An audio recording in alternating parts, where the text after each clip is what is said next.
नमस्कार, आप सभी का स्वागत है स्टार सिटी न्यूज़ में। मैं इस वक्त दिल्ली के तिलक नगर विधानसभा में मौजूद हूं। साथ ही हमारे भारतीय जनता पार्टी के वरिष्ठ कार्यकर्ता हैं वीरेंद्र गुलाटी जी। आइए इनसे बात कर लेते हैं आने वाले चुनावी रणनीति को लेके। सबसे पहले सर आपको बहुत बहुत स्वागत है आपका। शुक्रिया दोस्त। सर आपने समय दिया हमें आपने आज मिलने का। तो मैं आपसे पहले तिलक नगर मुद्दों पे बात करूँगा सर। बेसिक आज के जो इश्यूज़ हैं किस तरह की समझते हैं तिलक नगर? सर तिलक नगर बेसिकली अगर सिविक प्रॉब्लम्स करें, ट्रैफिक प्रॉब्लम्स बात करें, कंस्ट्रक्शन प्रॉब्लम्स बात करें, तो पार्किंग की बात करें और उसके बाद लॉ एंड ऑर्डर की बात करें, तो हर क्षेत्र के माफिक इसमें भी देर आर नंबर ऑफ त्रुटियां हैं, बहुत सारी कमियां हैं। पर विधायक लेवल पे जो काम है वो मतलब अप्रोप्रिएट नहीं है। बीजेपी इस बार किस योजना के साथ चुनाव लड़ेगी सर? क्या योजनाएं लेके आ रही है इस बार दिल्ली में?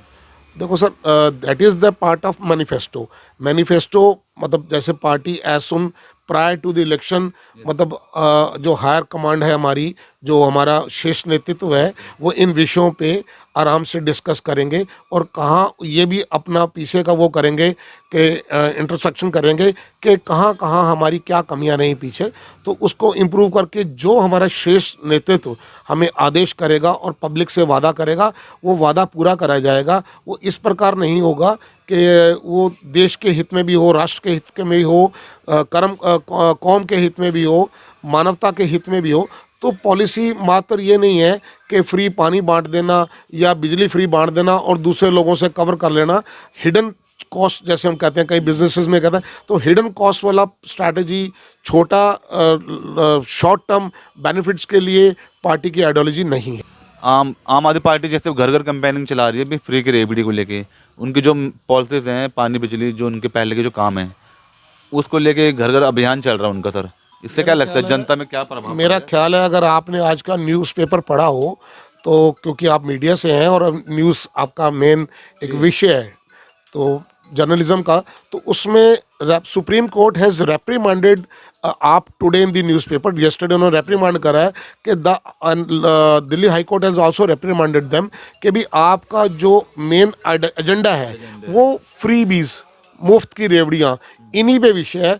आपने ग्रोथ के नाम पे, आपने डेवलपमेंट के नाम पे, मुझे नहीं कहीं नज़र आता कि ग्राउंड रियलिटी में कुछ काम हुआ है। लोगों को लोभान्वित कर कर, अब देखिए ना दोस्त, दिल्ली एक ऐसा राज्य है जिसका अपना कोई ना मौसम है, ना अपना कोई कौम है, ना अपनी कोई भाषा है, ना अपना कोई क्षेत्रीय डिफरेंसेस, वो ऐसा कुछ डिमार्केशन है। तो this represents all the sectors of India. मतलब हिंदुस्तान में हमारे बिहार से भाई भी यहाँ आते हैं, पंजाब वाले भाई भी यहाँ आते हैं, राजस्थान वाले भी आते हैं, यूपी वाले भी आते हैं, और हर प्रदेश को रिप्रेजेंट करने वाला एक, this is the major city. तो क्या है कि इसका इसी कारण से एक मिला जुला सेकुलर कल्चर है।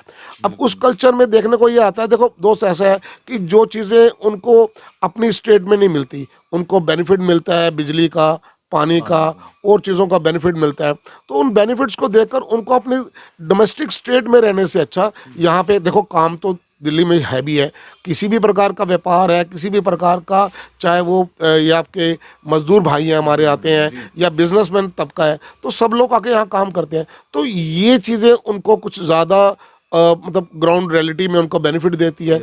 तो इसलिए दिल्ली का अपना वर्चस्व मुझे नहीं लगता, क्योंकि वो निर्भर हो जाता है हमारे पूर्वांचली भाइयों पे, हमारे यूपी वाले भाइयों से, हरियाणा वाले भाइयों से, सब पे है।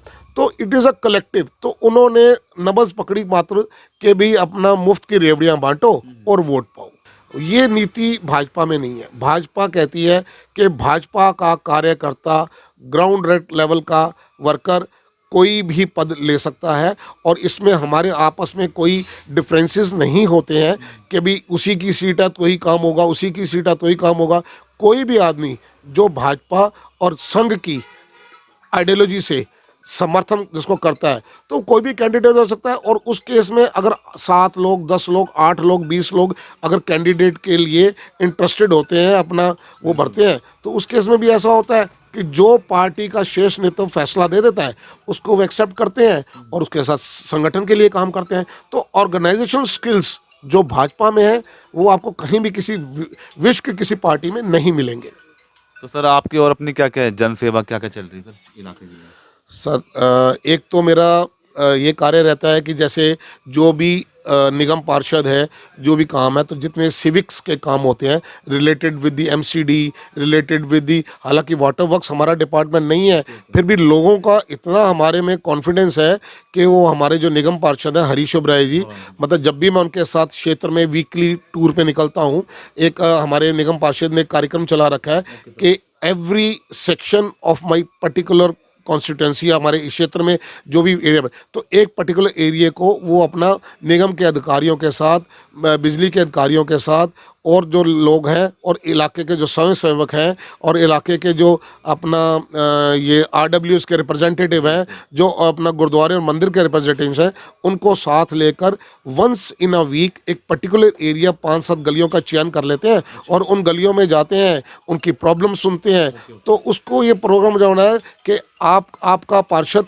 आपके द्वार, ये 10 एक साल पहले प्रोजेक्ट शुरू करने वाले निगम पार्षद हमारे हरीश ओबराय जी थे, तो उन्होंने एक कंसेप्ट लॉन्च करा, तो वो उसमें उनके साथ मैं पूरा सहयोग देता हूँ। मेरे पास सभी जितने भी सिविक अथॉरिटीज़ हैं उनके नंबर मेरे पास रहते हैं, तो मेरे पास क्षेत्र का कोई भी आदमी कोई भी समस्या लेकर आता है, तो with aid and advice of my seniors, Rajiv Babbar ji जो हमारे मतलब एक मतलब बड़ी अच्छी शख्सियत है, एक अच्छी, अपार्ट फ्रॉम पॉलिटिक्स मैं बात करूंगा कि he is a great personality मगर ऑल्सो। वो 3 बार यहाँ पे चुनाव लड़े विधानसभा में, हाँ और तीनों बार हारे हैं। हाँ, ये दुर्भाग्य है, ये मतलब मैं इस बात को मानता हूँ कि उनको तीनों बार हाथ का मुंह देखना पड़ा, पर सभी चीज़ें हैं प्रभु के हाथ में है। और फिर भी मैं तो इस बात को सैल्यूट करता हूँ, इस बात को वो करता हूँ, प्रेज करता हूँ कि इन सारी चीज़ों के बावजूद भी उनके सेवा भाव में, उनकी कार्यशैली में, उनकी लोगों के साथ मिलने का ये जो सिस्टम है, जो लोगों के साथ तालमेल रखने का सिस्टम है, हाँ, वो आज भी जारी है। वो आदमी अपना काम में बिल्कुल निष्ठा प्रतिपूर्वक अपने कार्यों को उसी तरीके से, उसी उन्माद से, उसी प्रोत्साहन से लोगों को कर अपने साथ जोड़ता जा रहा है, और उस आदमी का कारवां आज भी लंबा है। ठीक है सर, धन्यवाद, आपने समय दिया वीरेंद्र जी। तो यह हमारी सीधी बात वीरेंद्र गुलाटी जी से, स्टार सिटी के साथ मैं जितेंद्र गुप्ता।